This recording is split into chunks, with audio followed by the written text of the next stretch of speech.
ખારસુરા ગામે નવી ગ્રામ પંચાયત કચેરીનું ખાતમુહૂર્ત સરપંચ ઉપસરપંચ જિલ્લાના કારોબારી જોડિયા રૂખડભાઈ તેમજ મહુવા તાલુકામાં ભાજપના પ્રમુખ હકભાઈ ગોયલનાની સોડવદરી સરપંચ નરસિંહભાઈ ઠાપા તેમજ રાજકીય આગેવાનના હસ્તે સંપન્ન થયું। ઘણા વર્ષોથી પડતર પ્રશ્નોનું નિરાકરણ આવ્યું। મહુવા તાલુકાના ખારસુરા ગામમાં આગેવાનો તેમજ મોટી સંખ્યામાં ગ્રામજનો તેમજ રાજકીય આગેવાનો નવી ગ્રામ પંચાયતનું ખાતમુહૂર્ત કરવામાં આવ્યું।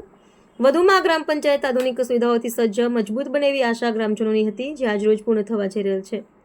ઘણા વર્ષોથી ખારસુરા ગામમાં પંચાયત ઓફિસ ન હતી, ગ્રામજનો મુશ્કેલીનો સામનો કરી રહ્યા હતા। એ પ્રશ્નનું આજે નિરાકરણ આવતા અગર આમજનોમાં ખુશીની લાગણી અનુભવી। ઘણા વર્ષોથી પંચાયત કામ ચલાવવાને ભાડે ઓફિસ રાખી પંચાયત ચલાવતા હતા। પંચાયતનું ઉદ્ઘાટનમાં એકબીજા મીઠા મોઢા કરી પંચાયતની હસ્તે સંપન્ન। અહેવાલ મનસુખભાઈ બારિયા।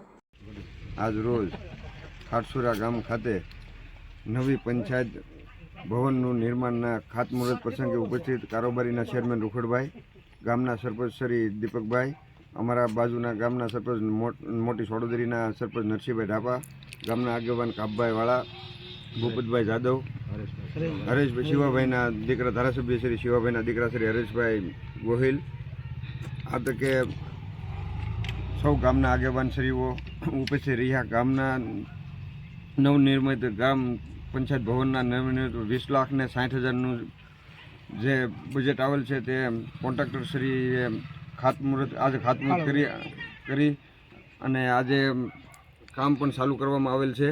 અને આ તકે ગુજરાત સરકારના માન્ય મુખ્યમંત્રી શ્રી ભૂપેન્દ્રભાઈ પટેલ, નાયબ મુખ્યમંત્રી શ્રી હર્ષભાઈ સંઘવી, માન્ય ધારાસભ્ય શ્રી શિવાભાઈ ગોહિલનો હૃદયપૂર્વક આભાર માનું છું। મારું નામ નરસિંહભાઈ, ગામ ખાઠુરા। લગભગ 20-25 વર્ષથી અહીંયા ઓફિસ નથી, હવે ઓફિસ બને છે। વંદે માતરમ, ભારત માતા કી જય।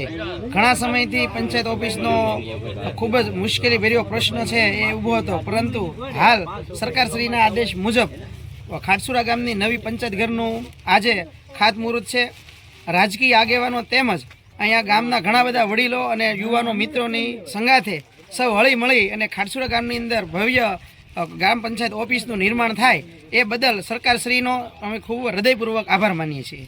મારું નામ શામજીભાઈ મકવાણા। આ ગામમાં કેટલા વર્ષથી પંચાયત ઓફિસ નહોતી અને હવે આ થાય છે। આ ગામનો આભાર, આ સરકારનો આભાર।